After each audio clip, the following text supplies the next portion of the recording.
बिस्मिल्लाहिर्रहमानिर्रहीम। अस्सलामुअलैकुम वरहमतुल्लाहि वबरकातुहू। स्टूडेंट्स, ये हमारा लेक्चर नंबर 26 है और इस लेक्चर में हम डिस्कस करेंगे स्पीड ऑफ साउंड। और जो टॉपिक नेक्स्ट हमारा होगा स्पीड ऑफ साउंड के बाद वो होगा measuring speed of sound by echo method. तो चलिए बुक की जानिब बढ़ते हैं। Speed of sound.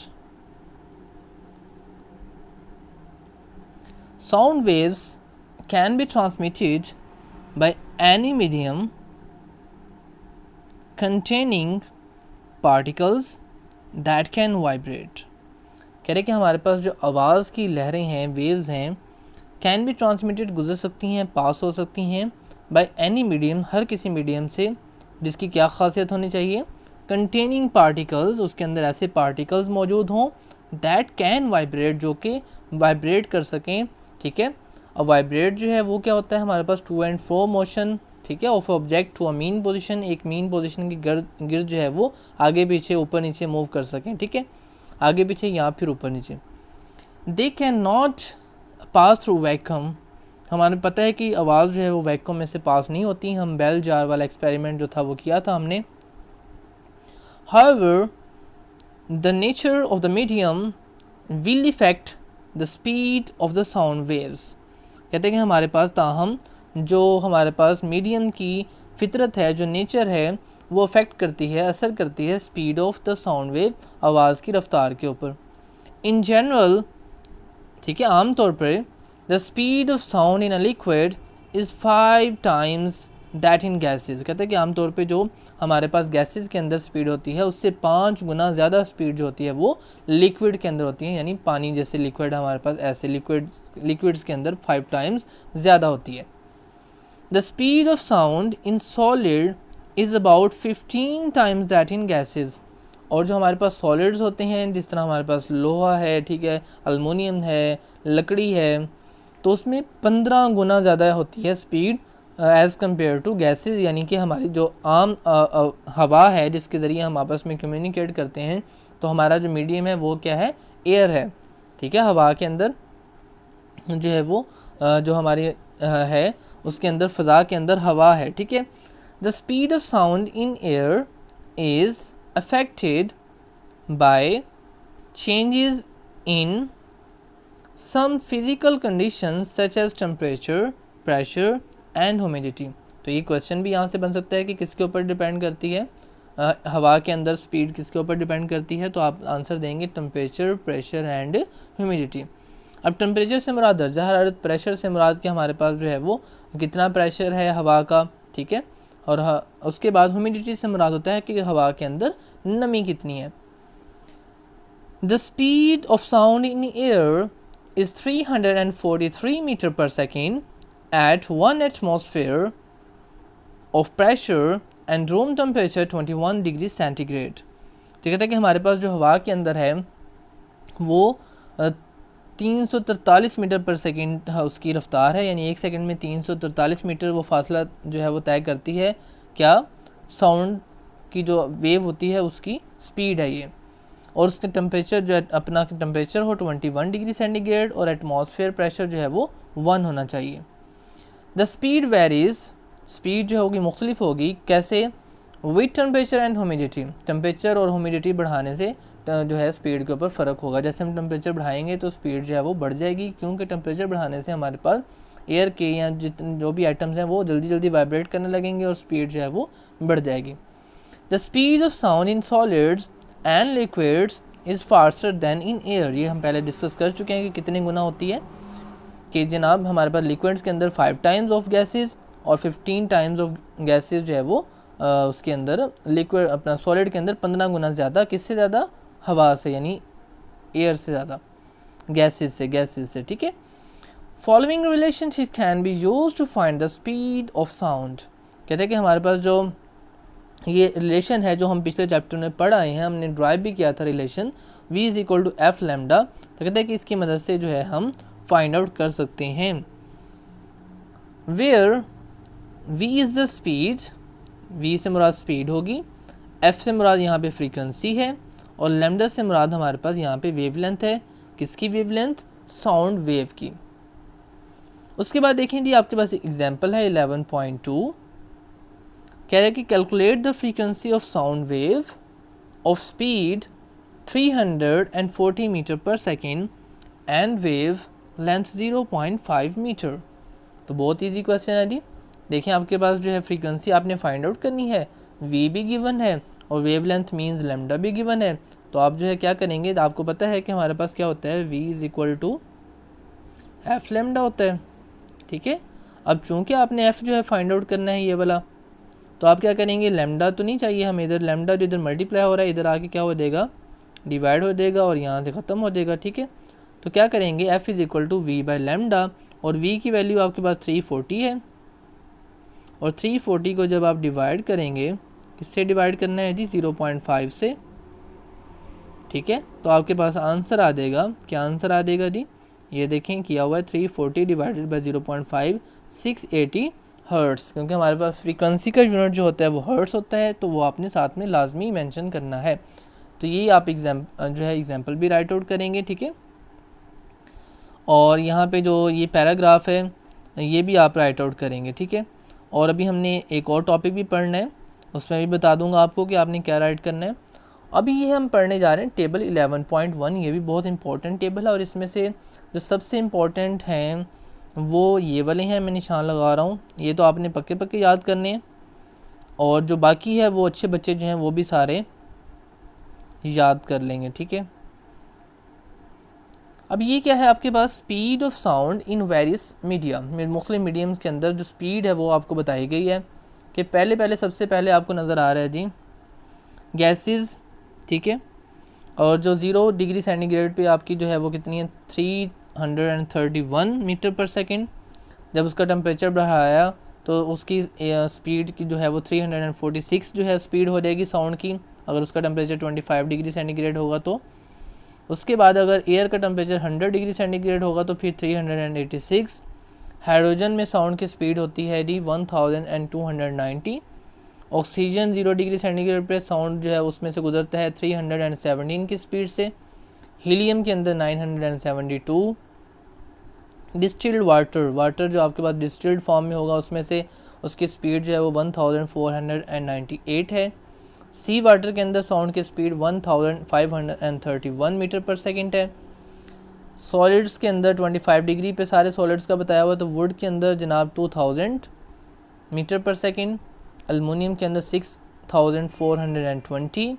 ब्रैस के अंदर 4700। निकल के अंदर 6040। आयरन के अंदर 5950। स्टील के अंदर 5960 और फ्लिंट ग्लास के अंदर 3980। तो ये हैं जी, आप इनको प्रिपेयर कर लीजिएगा। तो ये सब जो स्पीड है वो मीटर पर सेकंड के अंदर हैं, ये भी याद रखिएगा। ठीक है, अगर उन्होंने MCQs आ गया और इसके साथ किलोमीटर पर सेकंड लिख दिया और आपने उसको टिक कर दिया तो आपका आंसर गलत हो जाएगा बिल्कुल ही। तो लिहाजा मीटर पर सेकंड के अंदर हैं सारी की सारी ये वाली स्पीड्स। उसके बाद है जी हमारा next topic, measuring speed of sound by echo method. तो जी उससे पहले कि हम ये करें, हम एक एग्जांपल डू यू नो पढ़ लेते हैं, इसी तरह हमें आइडिया हो जाएगा कि फर्स्ट इनिशियली तौर पे जब हमें एक्यूरेटली फाइंड आउट की गई साउंड की स्पीड तो वो कैसे की गई। तो वो ये बता रहा है, देखिए आप में इसमें दो जो है मुंजनिकें नज़र आ रही हैं, कैनन्स। तो इसमें क्या किया उन्होंने, एक जो है वो एक पहाड़ी के ऊपर रख दी, दूसरी पहाड़ी के ऊपर, फिर इसको, और जो उनके दरमियान फासला था वो उन्होंने रखा 29 किलोमीटर का। और फिर क्या किया उन्होंने, पहले एक जो है उससे फायर किया, जब फायर करते हैं तो आपके पास इसमें चमक प्रोड्यूस हुई। ठीक है, और फिर जो है वो इसका गरज जो है मुंजनी की वो प्रोड्यूस हुई। तो फिर दूसरी जगह पे जो था वहाँ पे उन्होंने जो था वहाँ से नोट किया उसको, और उसकी गरज देखी, और फिर जो है वो चमक देखी, और उसके बाद गरज देखी, तो वो टाइम नोट कर लिया उन्होंने। फिर दूसरी कैनन को जो दूसरी थी आपके पास हिल के ऊपर, उससे फायर किया, फिर उसकी जो है वो चमक और गरज को नोट आउट किया अलग-अलग से, ठीक है, रिस्पेक्टिवली अपना अलग अलग से। फिर क्या किया उन दोनों से फिर उन्होंने जो है वो वैल्यूज़ निकाली कि हमारे पास साउंड की स्पीड कितनी है। तो वही हम लिखा हुआ है नीचे जी, कि the speed of sound in air was first accurately measured in 1738। तो 1738 में जो है वो एक्यूरेटली दुरुस्त तकरीबन जो है वो मेजर की गई। किसने की? By members of French academy, France की जो अकेडमी थी उनके मेंबर्स ने फाइंड आउट की। क्या किया भाई उन्होंने? Two cannons were set up on two hills. उन्होंने क्या किया? दो जो थी आपके पास कैनन्स, उनको उन्होंने दो जो हिल्स थी आपके पहाड़ियाँ थी उनके ऊपर उन्होंने सेटअप कर दिया उनको। अप्रॉक्सीमेटली अपना 29 किलोमीटर अपार्ट। तो तकरीबन जो उनके दरमियान फासला था वो 29 किलोमीटर का था। By measuring the time interval, उन्होंने टाइम इंटरवल मेजर किया। किसके दरमियान भी मेजर कर लिया टाइम उन्होंने? Between the flash of a cannon and the bomb. उन्होंने जो उसकी चमक थी उसका और जो उसका गरज थी, ठीक है, बॉम्ब उसकी धमाका था उसकी आवाज़, उसके दरमियान उन्होंने टाइम जो है वो नोट किया। The speed of the sound was calculated. तो इससे फिर उन्होंने speed of the sound calculate की। Two cannons were fired alternatively, यानी पहले एक की फिर दूसरी, to minimise error due to the wind and to delays the reactions in the observers. तो उन्होंने क्या किया? इसलिए दो की ताकि जो अपना गलती के चांसेस हैं हवा की वजह से या हवा का जो रुख है उसकी वजह से जो है गलती हो सकती थी कि इधर का रुख है हवा का या इधर का रुख है, ठीक है, तो उसकी वजह से, और जो ऑब्जर्वर हैं जो एक पहाड़ी के ऊपर हैं दूसरी पहाड़ी के ऊपर हैं, तो उन्होंने फिर वो उनके जो लिखने में या उनके समझने में जो है वो फ़र्क हो सकता था, लिहाजा उन्होंने एक के बजाय दो तजर्बात किए। From their observations they deduced that sound traveled at about 336 metre per second at 0 degree centigrade. तो फिर उन्होंने जो है इससे ऑब्ज़र्व किया, मुशाहिदा करने के बाद उन्होंने नतीजा निकाला कि जो साउंड की स्पीड है वो 0 डिग्री सेंटीग्रेड के ऊपर 336 मीटर कवर करती है एक सेकंड में, ठीक है। तो इसी तरीके को हम यूज़ करते हुए जब आप जो है वो देखें बादलों के अंदर गरज देखें, ठीक है, सॉरी चमक देखें, तो फिर आपको गरज सुनाई दे, तो बेसिकली लफ्ज़ है अपना गरज और चमक, गरज चमक, ठीक है। तो असल में हमें गरज बाद में सुनाई देती है, चमक पहले होती है। तो वैसे इसको इस तरह भी कर सकते हैं चमक गरज, लेकिन हम उर्दू को नहीं बिगाड़ेंगे, तो गरज चमक, ठीक है। तो लिहाजा हमें जो है वो चमक जब दिखाई देती है बादलों में, तो हम जो है इसी फार्मूले को यूज़ करते हुए जो इन्होंने तरीक़ाकार किया, हम बिल्कुल अंदाज़ा लगा सकते हैं एक्यूरेटली कि बादल जो है हमारे से कितने ऊपर हैं, ठीक है, या कितनी दूर है जहाँ पे ये पहले चमक और फिर वहाँ से आवाज़ आई। आपने देखा होगा बच्चों कि जब बादल गरजते हैं, ठीक है, और फिर चमकते हैं, तो पहले चमक हमें दिखाई देती है, बाद में गरज जो है वो सुनाई देती है। तो क्यों? क्योंकि हमारे पास जो स्पीड ऑफ लाइट है वो ज़्यादा है स्पीड ऑफ साउंड से, तो इसलिए जो है वो हमें जो धमक है वो बाद में सुनाई देती है, ठीक है, गरज जो है उसकी। तो हम क्या कर सकते हैं, हम अगर अपने हाथ के अंदर स्टॉप वॉच पकड़ें और देखें, उसे जो है ऑन कर दें, जैसे ही हमें चमक नज़र आए और जैसे ही हमें गरज सुनाई दे तो उसको ऑफ़ कर दें, तो उस टाइम से और स्पीड ऑफ साउंड को हम जो है वो यूज़ करते हुए जो है वो एस निकाल सकते हैं। यानी हमें क्या करना होगा, टाइम को स्पीड ऑफ साउंड से मल्टीप्लाई करना है और हमें पता चल जाएगा कि कितनी दूर बादल हैं। और ये इसी टॉपिक के ऊपर एक एग्जांपल भी है, वो भी हम इंशाल्लाह करेंगे, लेकिन इस एक जो हमारी एक्टिविटी है इसके बाद, ठीक है जी। तो ऑपरेटर्स उसने बताया है कि आपने जो है measuring sound of echo method से किस तरह करनी है, तो बड़े मज़े का ये होने वाला है जी, प्रैक्टिकल आप ख़ुद भी घर कर सकते हैं ये वाला। तो सबसे पहले आपको मेजरिंग टेप चाहिए, स्टॉप वॉच चाहिए, फ्लैट वॉल चाहिए that can produce a good echo. अब मेजरिंग टेप क्यों चाहिए भाई? मेजरिंग टेप इसलिए आपको चाहिए कि आप दीवार से फासला जो है वो नापेंगे कि आपने कितनी दूर खड़े होना है। स्टॉप वॉच किस लिए चाहिए? स्टॉप वॉच से आप जब क्लैपिंग शुरू करेंगे, ठीक है, तो आप जो है वो किसी दोस्त को पकड़ा देंगे भाई जैसे ही मैं क्लैपिंग शुरू करूं तो आपने इसको ऑन कर देना है, क्योंकि अगर आप पकड़ेंगे तो आप क्लैप करेंगे या स्टॉप वॉच को करेंगे तो वो एरर आ जाएगा। तो लिहाजा आपकी वॉल जो है, दीवार जो है वो बिल्कुल अच्छा प्लस्तर हुआ हो और पेंट शेंट जो है वो भी हो सकता है, ताकि उसके अंदर दीवार के अंदर गड़े ना हो, या जब प्लस्तर के बगैर जो ईंटें होती हैं उसके अंदर बहुत ज़्यादा आपको देखें तो गड़े होते हैं सीमेंट के और ईंटों के, तो वहाँ से जो है वो रिफ्लेक्ट आवाज़ नहीं होगी सही तरीके से। तो आपकी आवाज़ जो दीवार है वो फ्लैट होनी चाहिए, ठीक है। अब जो प्रोसीजर आपने करना है वो ये करना है कि use the tape to measure the distance of 50 metre from the wall. आपने दीवार से 50 मीटर का फासला मेजर करना है मीटर टेप से। Now clap your hands in front of the wall at a distance. फिर आपने क्या करना है 50 मीटर के ऊपर खड़े होके आपने ताली बजानी है। And check if you can clearly hear an echo. Check करना है कि आपको इको सुनाई दे रही है, यानी टकरा के वापस जो आवाज़ आ रही है वो आपको सुनाई दे रही है।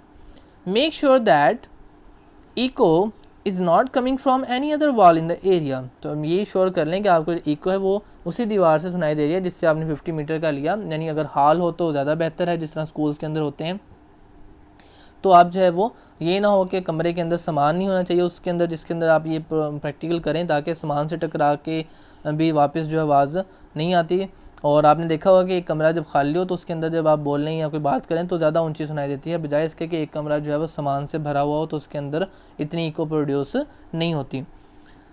तो the time taken sound travel 100 metre in the time difference between the clap and the echo. तो कहता है कि हम क्लैप अपना जो क्लैपिंग की और इको जो हमें सुनाई दी उनके दरमियान जो है टाइम से हम जो है speed of sound find out कर सकते हैं।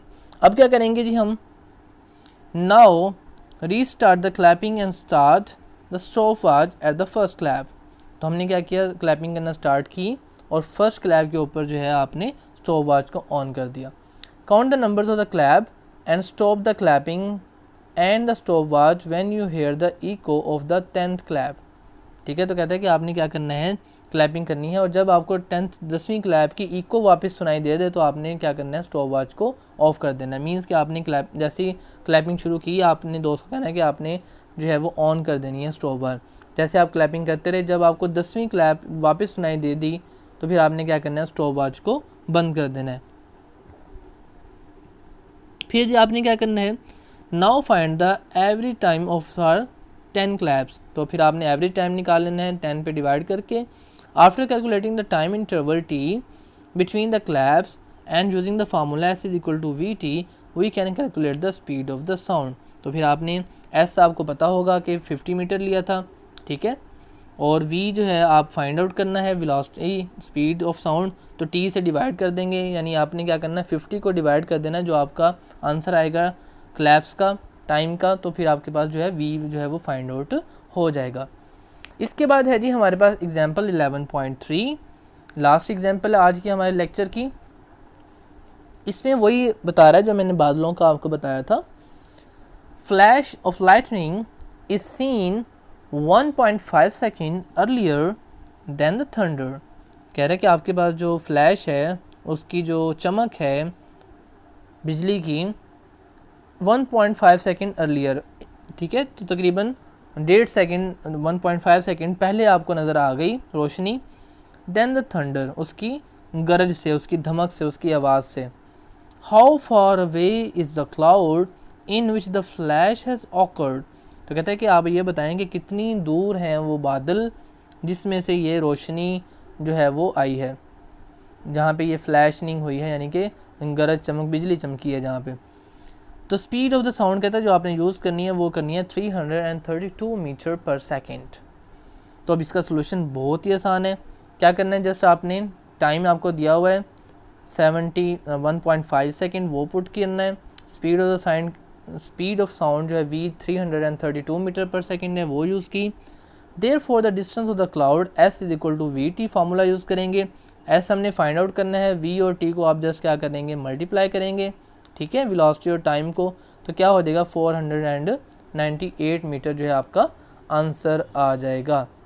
तो ये था जी आज का बच्चों हमारा टॉपिक, और आपने ये एग्जांपल 1.3 भी राइट आउट करनी है और ये एक्टिविटी भी राइट आउट करेंगे, ठीक है। और ये वाला जो है इसको राइट आउट बेशक ना कीजिएगा लेकिन अच्छे से पढ़ लीजिएगा। अगर आपसे पूछा जाए कि कब जो है हुई और किसने की, तो आपको पता हो कि 1738 में फ्रेंच एकेडमी के ज़रिए हुई और उन्होंने 29 किलोमीटर का कैनन्स के दरमियान फासला रखा। और इसके अलावा आपने ये वाला टेबल याद करना है और यहाँ पे एग्जांपल 11.2 करनी है और स्पीड ऑफ साउंड का पैराग्राफ भी राइट आउट करेंगे। तो ये था जी आज का हमारा लेक्चर जो कि अपने इख्तिताम को पहुँचा। मिलते हैं इंशाल्लाह नेक्स्ट लेक्चर में, तब तक के लिए दुआ में याद रखिएगा। अल्लाह हाफिज़। अस्सलामु अलैकुम व रहमतुल्लाहि व बरकातुहू।